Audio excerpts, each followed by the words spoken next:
me he dado cuenta que, claro, cuando se habla del Corbán de Mashiach, a veces se habla en una sola dirección y no tiene en cuenta lo siguiente.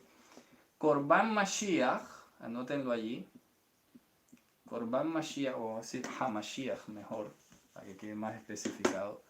Corbán HaMashiach tiene dos funciones simultáneas. Óigase bien. Primero, la función de pidión, que es el pago del rescate. Pago del rescate.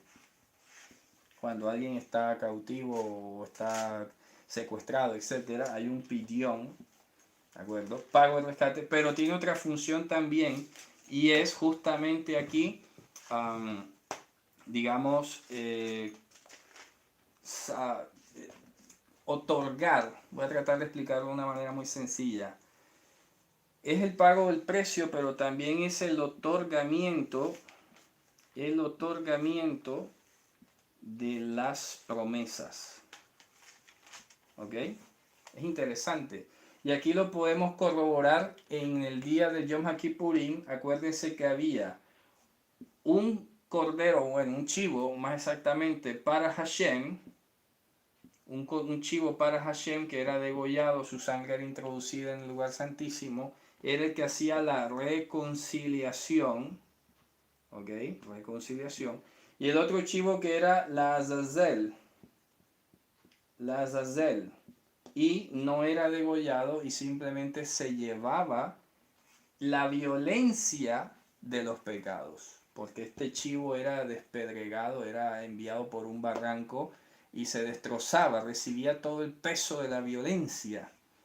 Entonces, cuando decimos el pidión, el pago, el rescate, es lo que Satanás, por ejemplo, exigió para perder toda potestad sobre nosotros, si fuera el caso.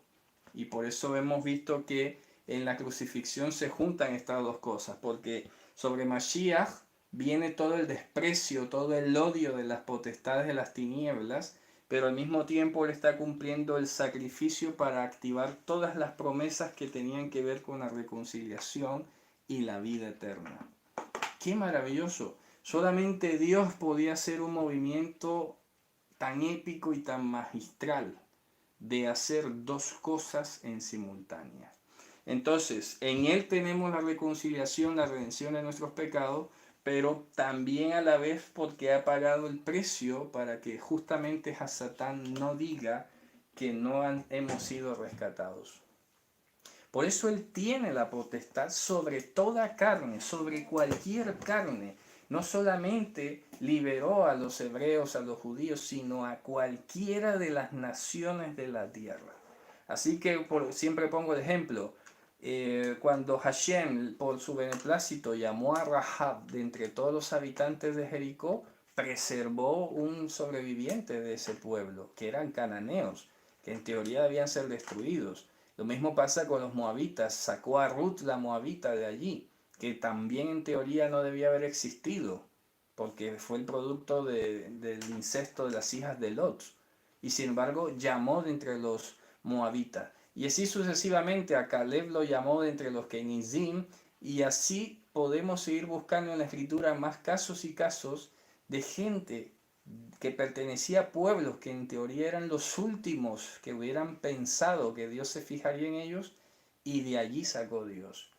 Porque de lo más vil y menospreciado del mundo escogió Dios para mostrar su poder. Y en eso se ha manifestado su amor, en que siendo enemigos fuimos reconciliados. Bueno, Javerín,